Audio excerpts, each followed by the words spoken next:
Comment réussir une relation à distance? Bonjour à tous et bienvenue dans cette minute coaching de vie de couple.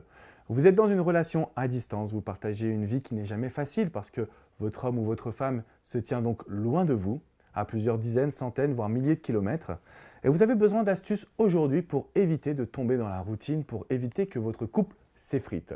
Je suis Alexandre Cormon, votre love coach, votre expert depuis 2007. Et dans cette vidéo, j'aimerais vous partager 3 grandes astuces pour que votre relation puisse tenir. La première astuce, premier conseil, c'est de communiquer un maximum avec votre partenaire, mais d'utiliser tous les moyens qui sont mis à votre disposition. Par exemple, si vous n'utilisez que WhatsApp et que vous écrivez tous des messages tous les jours, alors vous allez forcément entrer dans une communication qui sera routinière.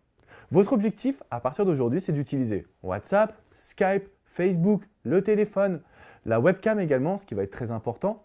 Donc en réalité, vous devez mixer tous les moyens de communication qui sont mis à votre disposition pour éviter d'avoir une communication qui soit routinière, à heure fixe et dans laquelle finalement vous allez plus devenir des amis que des amants. Ça, c'est le premier point. La communication doit être utilisée dans un panel large et elle doit vous permettre de vaincre la routine, de vous raconter des choses uniques. Donc le deuxième point, c'est que même dans une vie de couple à distance, vous devez équilibrer votre vie personnelle avec vos amis, vos proches, votre travail, vos activités. Vous devez avoir de la matière pour communiquer avec votre partenaire. Vous ne devez pas simplement vous raconter votre journée de manière assez banale, vous devez lui partager toutes les anecdotes qui se passent dans votre quotidien. Donc, si vous ne perdez pas votre vie personnelle et que vous utilisez tous les moyens qui sont à votre disposition pour communiquer, vous allez forcément accroître l'attraction qui existe entre vous deux. Vous allez partager des bons moments, nouer une belle complicité et c'est ainsi que votre relation sera forte. Dans un troisième temps, vous ne devez pas oublier que le sexe est un aspect important du couple. Donc, dans toute cette situation, même à distance, vous allez devoir entretenir votre libido. Alors, vous allez devoir réaliser ce qu'on appelle des sex cams ou envoyer des textos qui soient plus sensuels que d'habitude.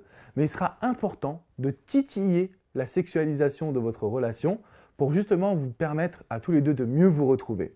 Donc, les 3 astuces sont une communication qui soit générale, une vie personnelle bien cadrée avec des choses à raconter à votre partenaire. Et enfin, on n'en oublie pas le sexe, on se titille, on se charme pour que les retrouvailles soient formidables. Et je terminerai cette vidéo sur cet aspect de retrouvailles. Quand on est à distance, on attend ce moment depuis longtemps. Alors ce que vous allez devoir faire, c'est de programmer des activités. Ne restez pas cloîtrés dans votre chambre d'hôtel ou dans votre appartement. Donc le but, ce n'est pas justement de rester que tous les deux, non, le but c'est de vivre des moments. Ce qui caractérise une relation à distance, c'est toute l'émotion que vous allez partager lors des moments où vous serez ensemble. C'est ce pourquoi vous vous battez, c'est ce qu'on appelle le cœur de votre histoire.